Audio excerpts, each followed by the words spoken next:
ଲୁକ 13 ପର୍ବ। ସେହି ସମୟରେ କେତେକ ଲୋକ ଆସି ପିଲାତ ଯେଉଁ ଗାଲିଲୀଙ୍କର ରକ୍ତ ସେମାନଙ୍କର ବଳି ସହିତ ମିଶ୍ରିତ କରିଥିଲେ ସେମାନଙ୍କ ବିଷୟରେ ତାହାଙ୍କୁ ଜଣାଇଲେ। ସେଥିରେ ସେ ସେମାନଙ୍କୁ ଉତ୍ତର ଦେଲେ, ଏହା ସବୁ ଭୋଗ କରିବାରୁ ଏହି ଗାଲିଲିଆମାନେ ଅନ୍ୟ ସମସ୍ତ ଗାଲିଲିଆମାନଙ୍କ ଅପେକ୍ଷା ଅଧିକ ପାପୀ ବୋଲିକି ତୁମେମାନେ ମନେ କରୁଅଛ? ମୁଁ ତୁମମାନଙ୍କୁ କହୁଅଛି, ନା, କିନ୍ତୁ ମନ ପରିବର୍ତ୍ତନ ନ କଲେ ତୁମେମାନେ ସମସ୍ତେ ସେହି ପ୍ରକାରେ ବିନଷ୍ଟ ହେବ। କିମ୍ବା ସିଲହରେ ସେ ଯେଉଁ 18 ଜଣଙ୍କ ଉପରେ ପ୍ରହରୀ ଗୃହ ପଡ଼ି ସେମାନଙ୍କ ପ୍ରାଣନାଶ କଲା, ସେମାନେ ସମସ୍ତ ଜେରୁସାଲେମବାସୀଙ୍କ ଅପେକ୍ଷା ଅଧିକ ଅପରାଧୀ ବୋଲିକି ତୁମେମାନେ ମନେ କରୁଅଛ? ମୁଁ ତୁମମାନଙ୍କୁ କହୁଅଛି, ନା, କିନ୍ତୁ ମନ ପରିବର୍ତ୍ତନ ନ କଲେ ତୁମେମାନେ ସମସ୍ତେ ସେହିପରି ବିନଷ୍ଟ ହେବ। ଆଉ ସେ ଏହି ଦୃଷ୍ଟାନ୍ତ କହିଲେ, ଜଣକର ଦ୍ରାକ୍ଷା କ୍ଷେତ୍ରରେ ଗୋଟିଏ ଡିମ୍ବିରି ଗଛ ଲଗାଯାଇଥିଲା। ସେ ଆସି ସେଥିର ଫଳ ଖୋଜିଲେ, କିନ୍ତୁ ପାଇଲେ ନାହିଁ। ତେଣୁ ସେ ମାଳିକି କହିଲେ, ଦେଖ, ଏଇ 3 ବର୍ଷ ହେଲା ମୁଁ ଏଇ ଡିମ୍ବିରି ଗଛରେ ଫଳ ଖୋଜୁଅଛି, କିନ୍ତୁ ପାଉନାହିଁ। ଏହାକୁ ହାଣି ପକାଅ। ଏଇଟା କାହିଁକି ଭୂମିକୁ ମଧ୍ୟ ଅକର୍ମଣ୍ୟ କରୁଅଛି? ମାତ୍ର ସେ ତାହାଙ୍କୁ ଉତ୍ତର ଦେଲେ, ପ୍ରଭୁ, ଏହାକୁ ଏଇ ବର୍ଷଟି ମଧ୍ୟ ଛାଡ଼ି ଦିଅନ୍ତୁ। ମୁଁ ଇତିମଧ୍ୟରେ ଏହାର ଚାରିପାଖ ଖୋଳି ଖତ ଦେବି। ଆଉ ପରେ ଫଳ ହୁଏ ତ ଭଲ, ନହେଲେ ତାହାକୁ ହାଣି ପକାଇବେ। ଥରେ ସେ ବିଶ୍ରାମବାରରେ ଗୋଟିଏ ସମାଜଗୃହରେ ଶିକ୍ଷା ଦେଉଥିଲେ। ଆଉ ଦେଖ, 18 ବର୍ଷ ପର୍ଯ୍ୟନ୍ତ ଦୁର୍ବଳକାରୀ ଆତ୍ମା ଦ୍ୱାରା ଆବିଷ୍ଟ ଜଣେ ସ୍ତ୍ରୀ ଲୋକ ସେଠାରେ ଥିଲା। ସେ କୁବ୍ଜା ହୋଇ କୌଣସି ପ୍ରକାରେ ଆପଣଙ୍କୁ ସଳଖ କରିପାରୁନଥିଲା।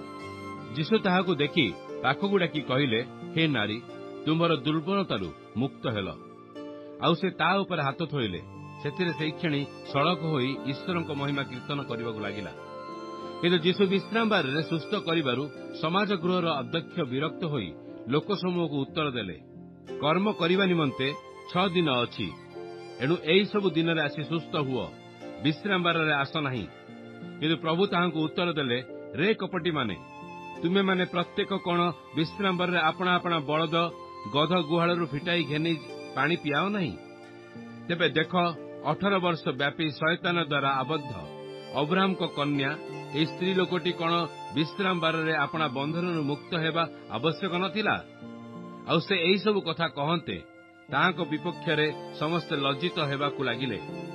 ମାତ୍ର ଲୋକସମୂହ ତାହାଙ୍କ କୃତ ସମସ୍ତ ମହତ୍ କର୍ମ ସକାଶେ ଆନନ୍ଦିତ କରିବାକୁ ଲାଗିଲେ। ସେଥିରେ ସେ କହିଲେ, ଈଶ୍ୱରଙ୍କ ରାଜ୍ୟ କାହା ସଦୃଶ୍ୟ? ପୁଣି କାହା ସାଙ୍ଗରେ ମୁଁ ତାହାର ତୁଳନା କରିବି? ତାହା ଏହି ପ୍ରକାରେ ଗୋଟିଏ ସୋରିଷ ଦାନା ପରି, ଯାହା ନେଇ ଜଣେ ଲୋକ ଆପଣା ବଗିଚାରେ ବୁଣିଲା, ଆଉ ତାହା ବଢ଼ି ଗଛ ହେଲା। ପୁଣି ଆକାଶର ଚଢ଼େଇମାନେ ଆସି ତାହାର ଡାଳରେ ବାସ କଲେ। ସେ ଆହୁରି କହିଲେ, ମୁଁ କାହା ସହିତ ଈଶ୍ୱରଙ୍କ ରାଜ୍ୟର ତୁଳନା କରିବି? ତାହା ଖମିର ସଦୃଶ୍ୟ।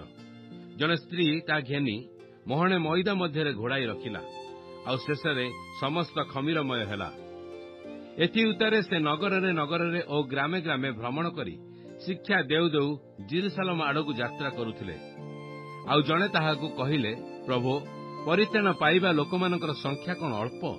ସେଥିରେ ସେ ସେମାନଙ୍କୁ କହିଲେ, ସଂକୀର୍ଣ୍ଣ ଦ୍ୱାର ଦେଇ ପ୍ରବେଶ କରିବାକୁ ପ୍ରାଣପଣ କର, କାରଣ ମୁଁ ତୁମ୍ଭମାନଙ୍କୁ କହୁଅଛି, ଅନେକ ପ୍ରବେଶ କରିବା ନିମନ୍ତେ ଚେଷ୍ଟା କରିବେ, କିନ୍ତୁ ପାରିବେ ନାହିଁ।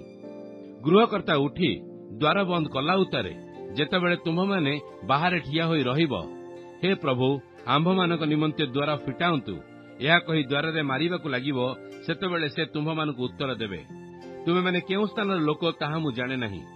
ସେ ସମୟରେ ତୁମେମାନେ କହିବାକୁ ଲାଗିବ, ଆମେମାନେ ଆପଣଙ୍କ ସାକ୍ଷାତରେ ଭୋଜନ ପାନ କଲୁ, ପୁଣି ଆପଣମାନଙ୍କ ଦାଣ୍ଡମାନଙ୍କରେ ଶିକ୍ଷା ଦେଲୁ। ଆଉ ସେ ତୁମ୍ଭମାନଙ୍କୁ କହିବେ, ତୁମେମାନେ କେଉଁ ସ୍ଥାନର ଲୋକ ତାହା ମୁଁ ଜାଣେ ନାହିଁ। ହେ ଅଧର୍ମାଚାରୀ ସମସ୍ତେ, ମୋ ପାଖରୁ ଦୂର ହୁଅ। ଯେତେବେଳେ ତୁମେମାନେ ଅବ୍ରାହମ, ଇସାହାକ, ଯାକୁବ ପୁଣି ସମସ୍ତ ଭାବବାଦୀମାନଙ୍କୁ ଈଶ୍ୱରଙ୍କ ରାଜ୍ୟରେ ଥିବା ଓ ଆପଣା ଆପଣାକୁ ବାହାରେ ପକାଉଥିବା ଦେଖିବ, ସେତେବେଳେ ସେଠାରେ ରୋଦନ ଓ ଦନ୍ତର କିଡ଼ିମିଡ଼ି ହେବ। ପୁଣି ପୂର୍ବ ଓ ପଶ୍ଚିମ, ଉତ୍ତର ଓ ଦକ୍ଷିଣରୁ ଲୋକେ ଆସି ଈଶ୍ୱରଙ୍କ ରାଜ୍ୟରେ ଭୋଜନରେ ବସିବେ। ଆଉ ଦେଖ, ଶେଷରେ ଥିବା କେତେକ ପ୍ରଥମ ହେବେ ଓ ପ୍ରଥମରେ ଥିବା କେତେକ ଶେଷରେ ପଡ଼ିବେ। ସେହି ଦଣ୍ଡରେ କେତେକ ଫାରୁସୀ ତାହାଙ୍କ ନିକଟକୁ ଆସି କହିଲେ, ଏ ସ୍ଥାନ ଛାଡ଼ି ବାହାରି ଯାଆନ୍ତୁ, କାରଣ ହେରୋଦ ଆପଣଙ୍କୁ ବଧ କରିବାକୁ ଇଚ୍ଛା କରୁଅଛନ୍ତି।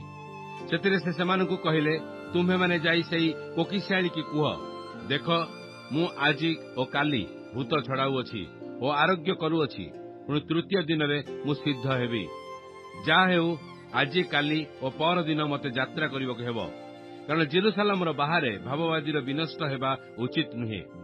ଗୋ ଜେରୁସାଲମ, ଭାବବାଦୀମାନଙ୍କ ହତ୍ୟାକାରିଣୀ ଓ ଆପଣା ନିକଟକୁ ପ୍ରେରିତମାନଙ୍କ ପ୍ରସ୍ତାରଘାତକାରିଣୀ, କୁକୁରଟିର ଯେପରି ପକ୍ଷ ତଳେ ଆପଣା ଶାବକମାନଙ୍କୁ ଏକତ୍ର କରେ, ସେପରି ମୁଁ କେତେଥର ତୋହର ସନ୍ତାନମାନଙ୍କୁ ଏକତ୍ର କରିବାକୁ ଇଚ୍ଛା କଲି, କିନ୍ତୁ ତୁମେମାନେ ଇଚ୍ଛୁକ ହେଲ ନାହିଁ। ଦେଖ, ତୁମମାନଙ୍କ ଘର ତୁମମାନଙ୍କ ହାତରେ ଛାଡ଼ି ଦିଆଯାଉଅଛି। ଆଉ ମୁଁ ତୁମମାନଙ୍କୁ କହୁଅଛି, ପ୍ରଭୁଙ୍କ ନାମରେ ଯିଏ ଆସୁଅଛନ୍ତି ସେ ଧନ୍ୟ।